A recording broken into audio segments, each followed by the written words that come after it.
Welcome back, my friend. Today's story moves like a quiet river at first, but somewhere along the journey, the water begins to run wild. Listen closely, for in it hides the footsteps of a lesson. Omotola was 25, a final-year student at a bustling university in southern Nigeria. She was the kind of woman whose laughter could pull heads from their books, and whose perfume seemed to linger in the air long after she passed. But lately, her eyes had begun to drift from her lecture notes toward the life she saw shining in other corners of the city, a life of glittering nights, foreign perfumes, and bank alerts that could make even the most patient student restless. Her parents had worked hard to keep her in school. Her father was a retired civil servant with shoulders that had carried more weight than his pay ever showed. Her mother sold fabric in the local market, her fingers always smelling faintly of dye. They believed education would be Omotola's shield in the world, but Omotola had begun to believe there was a faster road, one paved with gold, not books. It started with missed lectures. First one, then another. Soon, her seat in the lecture hall grew cold from absence. She had new friends now, older girls who whispered over cocktails in dim lounges, their nails long, their laughter sharp, their clothes dripping with the quiet language of wealth. They spoke of runs, fast money, fine cars, and trips that could turn a weekend into a fairy tale. One Friday morning, instead of wearing jeans and carrying her laptop, Omotola slipped into a deep wine dress that fit her like it was stitched from temptation itself. She applied her lipstick slowly, the mirror catching a flicker of something in her eyes. Was it excitement or danger? She didn't look long enough to decide. The day unfolded like a dream. A white SUV came for her, the seats smelling of leather and the driver silent as a secret. Her destination, an upscale lounge in the city, where soft jazz floated through the air and money seemed to move like wind, unseen but always felt. There, she met Chief Adewale. His suit was the color of midnight, his smile warm enough to make anyone forget to check the shadows behind it. He was older, richer, and the kind of man whose phone rang only with important calls. He spoke to her as though she was the only person in the room, promising not just gifts but an entirely new life. Holidays abroad, a car in her name, and a bank account that would never know hunger. By the time the night ended, Omotola felt as though she had stepped onto a magic carpet. But the thing about carpets is, sometimes they fly straight into storms. The next morning, her phone wouldn't stop ringing. It was her friend F, her voice cracked with panic. "Tola, you need to leave. Now. Chief Adewale, there's something you don't know about him." But before F could finish, there came a heavy, deliberate knock at Omotola's hotel door. She froze. The knocks came again, slow, firm, like they knew she had nowhere to run. The knocks grew heavier, each one sounding like it was trying to push its way into her chest. Omotola's pulse raced, her breathing turned thin. The hotel room suddenly felt smaller, the air thicker. She glanced at the door, then at her phone. F was still on the line, whispering urgently. "Don't open it," F hissed. "Please, don't." But curiosity is a stubborn child, it tugs at your sleeve even when danger is staring you in the face. Omotola crept to the peephole. All she could see was a dark suit and the edge of a polished shoe. Whoever it was stood tall, still, patient. Then came a voice, calm, low, and terrifying in its politeness. "Madam, we need to speak with you." Her fingers tightened around the phone. "F, who are they?" she whispered. "They're not police," F replied. "They work for him." The words slid into Omotola's bones like cold water. "Chief Adewale. The man from last night." His smile had been honey, but honey can hide the sting of bees. She thought of the stories she'd heard in whispers, deals gone wrong, people disappearing, debts paid in ways no one dared to describe.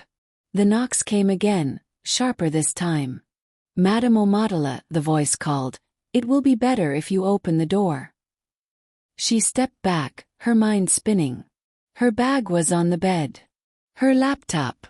Her ID card. And her wallet with just enough cash for a taxi. Could she make it to the fire exit without being seen? Then, a sound broke her thoughts, a click. The kind of click that tells you a door is no longer locked. Her heart pounded so hard she could feel it in her ears. The handle turned slowly. Omotola darted to the side of the room, pressing herself against the wall. The door swung open, letting in two men. They were broad-shouldered, dressed in black, and their eyes carried no questions, only orders. "You need to come with us," the taller one said. Her voice trembled. Where are we going?" The shorter man smiled, but it was the kind of smile that didn't belong on a face. "Chief is waiting. He doesn't like to wait long." They didn't grab her. They didn't need to. The weight of their presence alone pulled her forward. She grabbed her phone and slipped it into her dress pocket, praying F was still on the line. The corridor smelled faintly of cleaning chemicals and cigarette smoke. Each step echoed in her ears, as if the walls themselves were listening. At the hotel's rear entrance, a black SUV waited with its engine running. The driver didn't look at her as the door closed behind her. Inside, the air conditioning hummed. The windows were tinted so dark she couldn't tell if it was still morning or if the day had already left her behind. Neither man spoke. The car began to move, the city outside becoming a blur. Her mind clawed for explanations. Was it something she'd said? Something she'd refused? Or had last night been a trap from the start? In her chest, the first seeds of fear began to grow roots. The road turned. The city buildings gave way to wider streets, then to a narrow road lined with trees. And in the stillness between the engine's hum and her heartbeat, Omotola realized, this was no route she knew. The SUV slid through the streets like a shadow that had learned to move on wheels. Omotola sat stiff, her hands pressed together in her lap, as if they could hold her courage in place.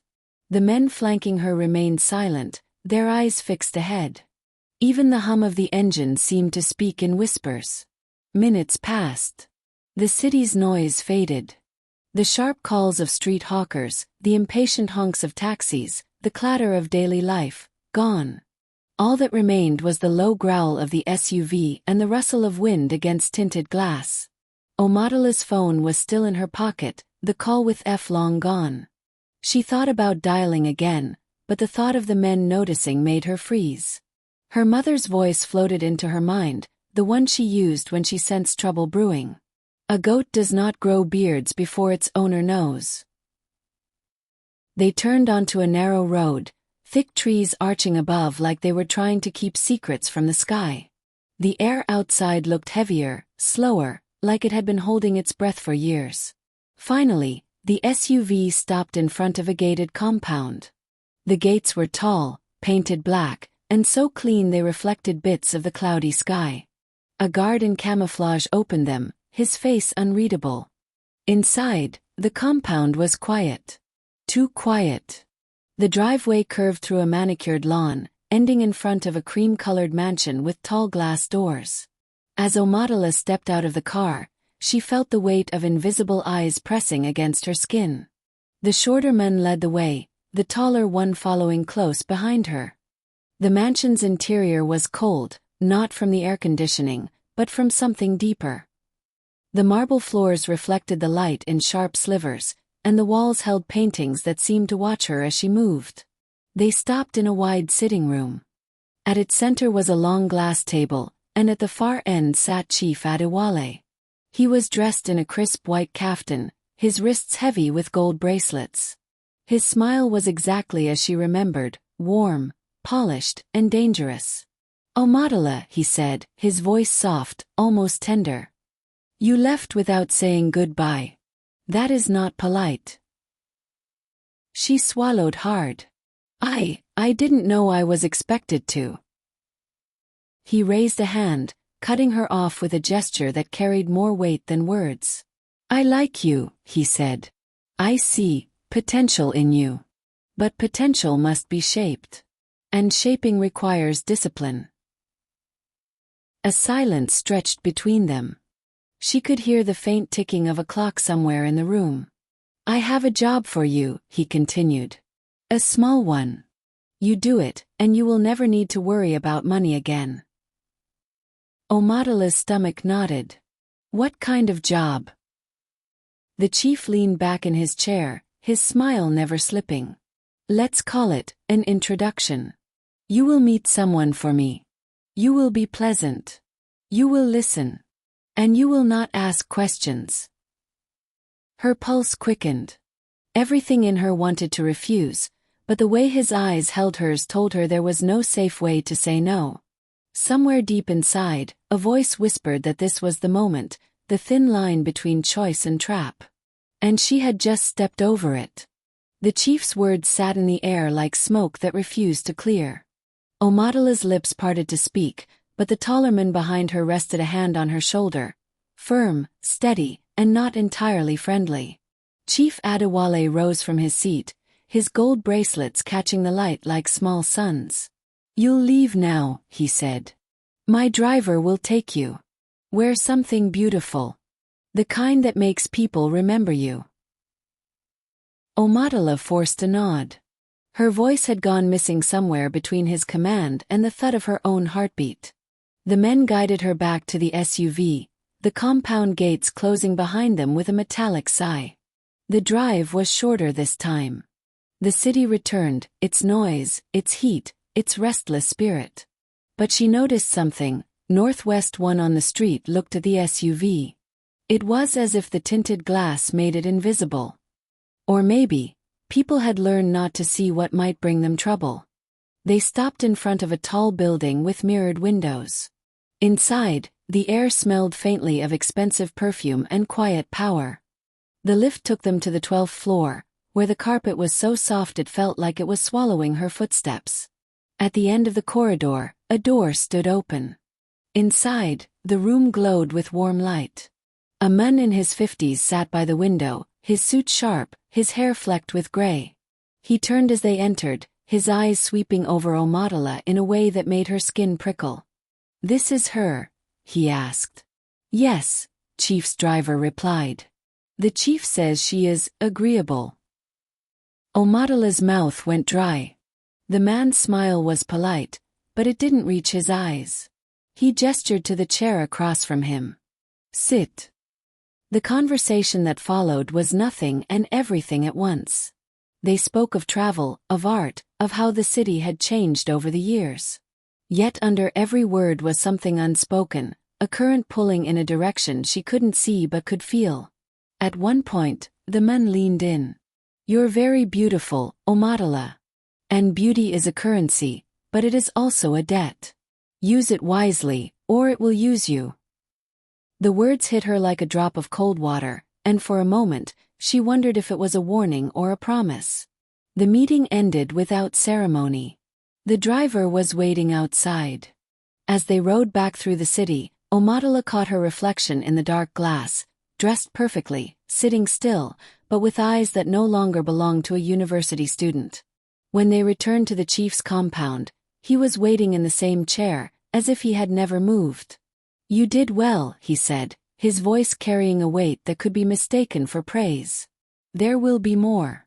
And soon, you will not need to return to those crowded lecture halls. Something in her chest twisted. The way he spoke made it clear, this was not an offer. It was a path already chosen for her. And as she left his presence, Omadala realized something that made her stomach tighten. The fast life did not run forward. It ran in circles. And she was already on the track. The days began to blur. At first, Omadala thought she could keep her balance, one foot in the world of lectures and campus gossip, the other in the smooth, dangerous waters of the chief's world. But the tide was stronger than she imagined, and soon, university life began slipping from her grip. It started with the gifts. A new phone, wrapped in black ribbon. A gold bracelet that clinked softly against her wrist when she reached for her pen in class. Then came the weekends, trips to the city in cars that moved like whispers, nights spent in rooms high above the streets, where the air smelt of roses and money.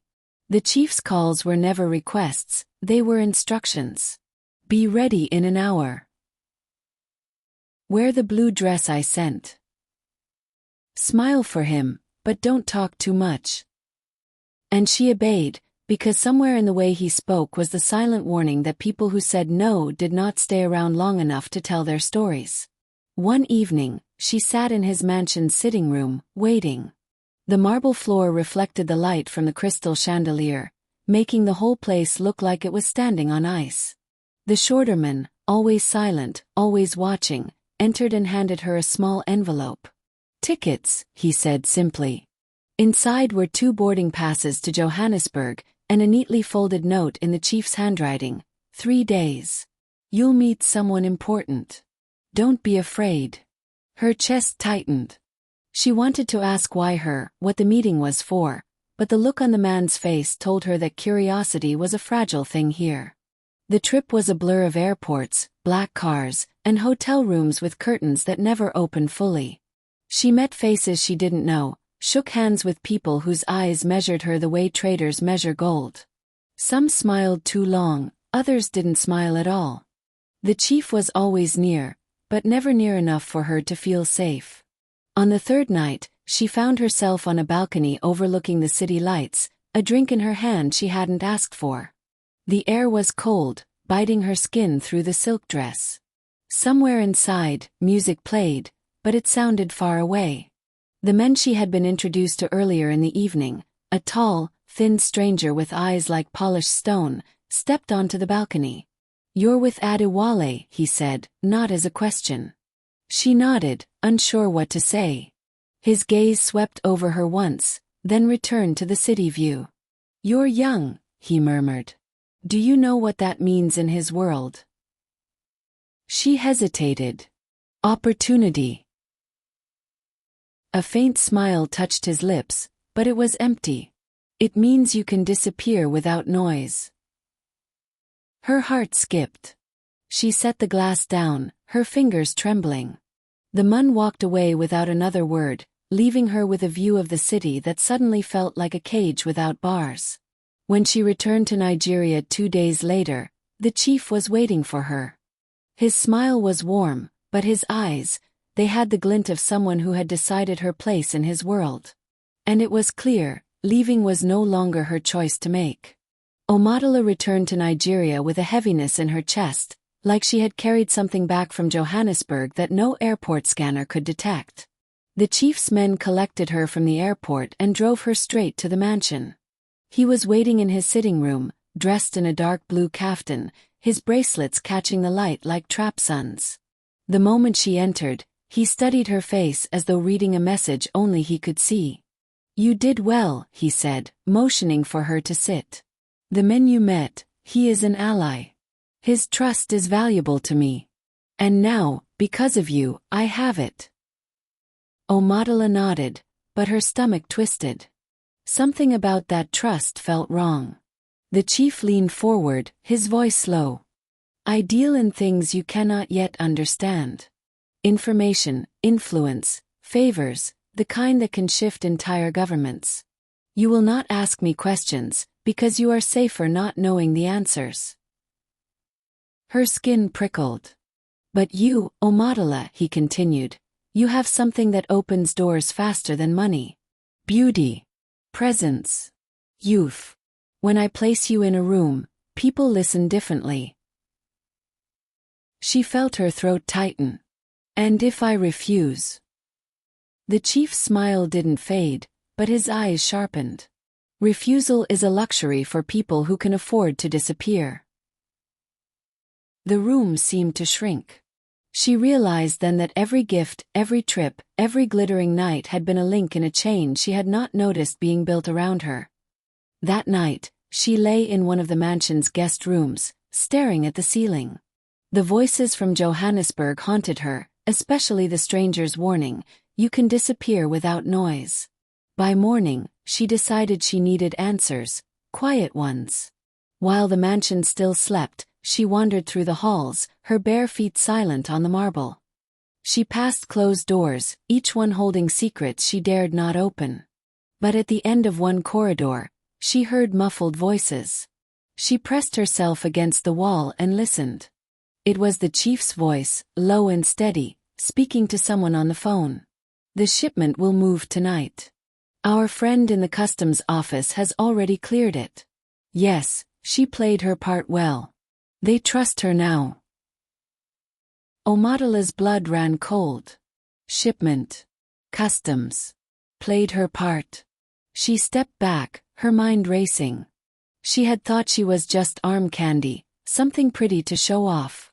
But now, she understood. She was being used to grease the wheels of something bigger. Something dangerous.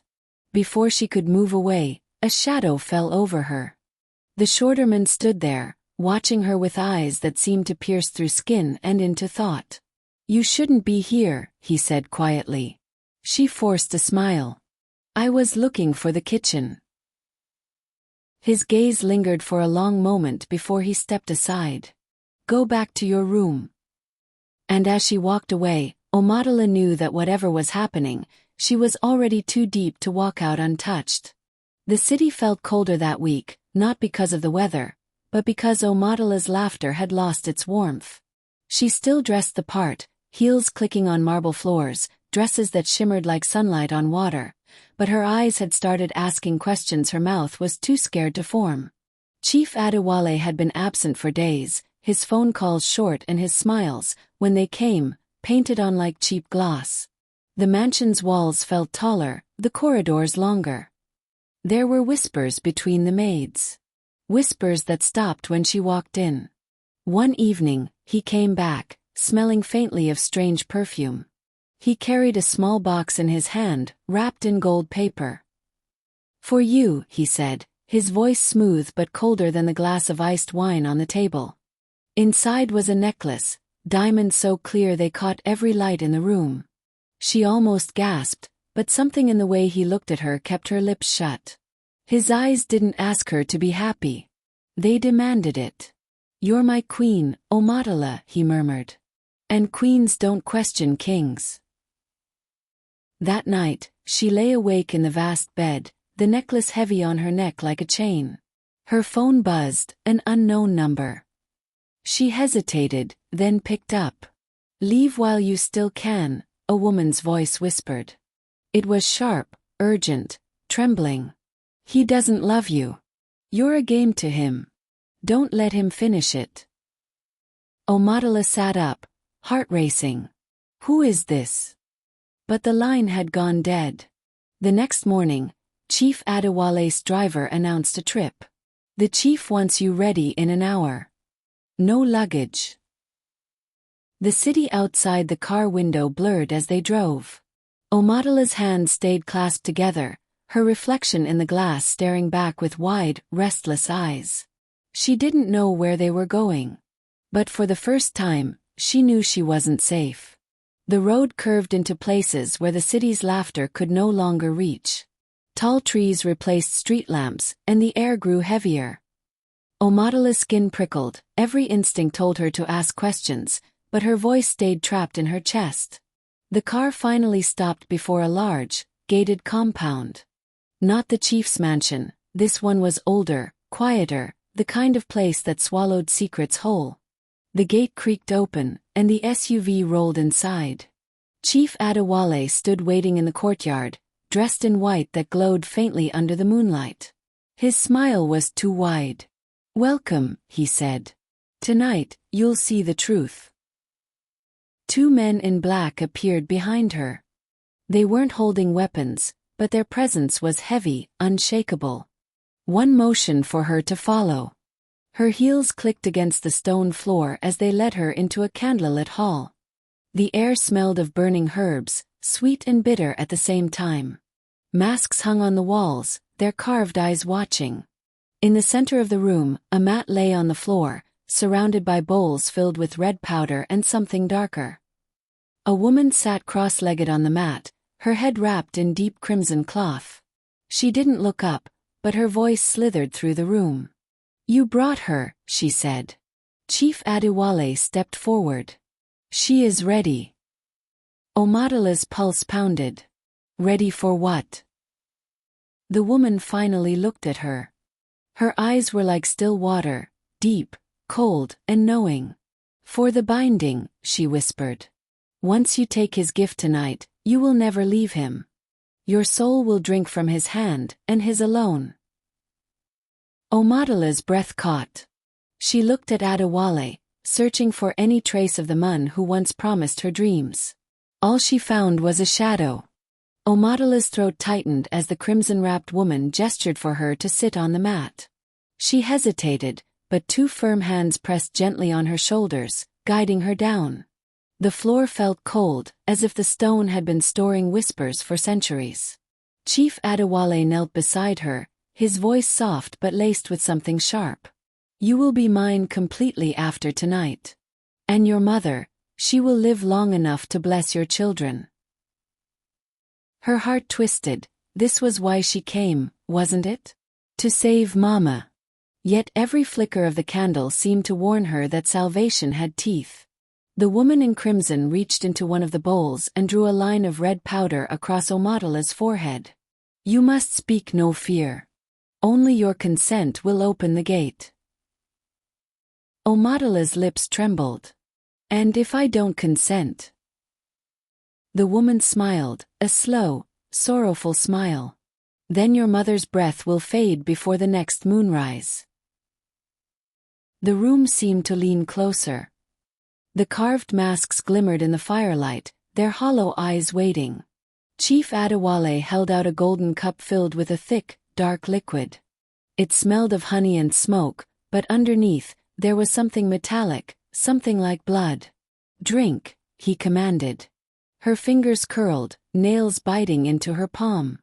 She thought of Mama's laughter, the way her frail hands used to braid Omadala's hair, and how sickness had stolen the color from her cheeks. Omadala reached for the cup, but before it touched her lips, a sudden gust swept through the hall. The candles flickered violently, shadows jumping like startled spirits. Somewhere beyond the walls, a deep drum began to beat, slow, steady, like a warning. She froze. The woman in crimson's eyes darted toward the doorway. They are here, she whispered. The drum beats grew louder, each strike a ripple that made the walls seem to breathe. Omadala's gaze darted to the doorway as the crimson priestess stepped back, clutching her charms like a child clinging to a mother's waist. Chief Adewale's face darkened. No one should dare interrupt this night. But someone did. A tall, lean figure stepped into the hall, his shadow stretching far ahead of him. His eyes glowed faintly in the dim light, and though he wore simple hunter's garb, the way he moved made the air part for him. His voice carried the weight of an ancient warning. Chief Adewale, release the girl. The chief's laughter was deep, rolling through the room like a distant storm. She came of her own will. She knows the bargain. Omadala's chest tightened. She didn't know this man, but something about the way his gaze met hers felt like a door opening, fresh air spilling into a room that had been sealed for too long. The hunter took a step closer. Your power comes from deceit. Break the oath, or I will. The masks on the walls rattled. The candles bent their flames toward the hunter as if greeting an old friend. Chief Adewale rose slowly to his feet, his fingers curling around a golden staff tipped with a carved lion's head. You think you can stop what has already been claimed? The chief snarled. Omadala's voice broke the tension. I haven't drunk yet. The room stilled. Even the drums stopped. The crimson priestess looked from Omadala to the hunter, her eyes unreadable. And then, from somewhere deep in the walls, a low growl echoed, like an ancient beast waking after 1,000 years. The growl deepened, vibrating through the stone floor, through Omadala's bones. The golden cup trembled in her hand, spilling a thin line of dark liquid that hissed when it touched the ground. The hunter's voice was firm, but his eyes carried something softer, pleading. Omadala, stand up. Leave that cup. Your life is worth more than the bargain. Chief Adewale's laughter split the silence, sharp and mocking. She came here to save her mother. You think she will walk away while the old woman's life hangs over a fire? The crimson priestess's head tilted slightly, as though she were listening to something only she could hear. She whispered, the spirits are restless, they favor the girl. Chief Adewale's eyes flared. Lies. The growl became a roar, shaking dust from the rafters. The golden staff in the chief's hand vibrated, and for the first time, Omotola saw fear flicker across his face. She rose to her feet. Her heart thundered, her voice trembling but clear. If saving her means giving you my soul, then I choose another way. She turned toward the hunter. Help me. The chief lunged, but the hunter was faster. His spear slammed against the floor, and a rush of wind swept through the hall, extinguishing every candle at once. Darkness swallowed everything, until the masks on the walls lit up from within, their carved mouths chanting in unison. Chief Adewale staggered back, clutching his chest as the golden staff slipped from his hand and clanged to the floor. The Crimson Priestess stepped forward, her voice low and final. It is done. When the torches flared back to life, the chief was gone, only a heap of white robes and the staff remained. Omotola's knees gave way, but the hunter caught her. Outside, the moon had risen, calm and bright, as if it had been waiting for this moment.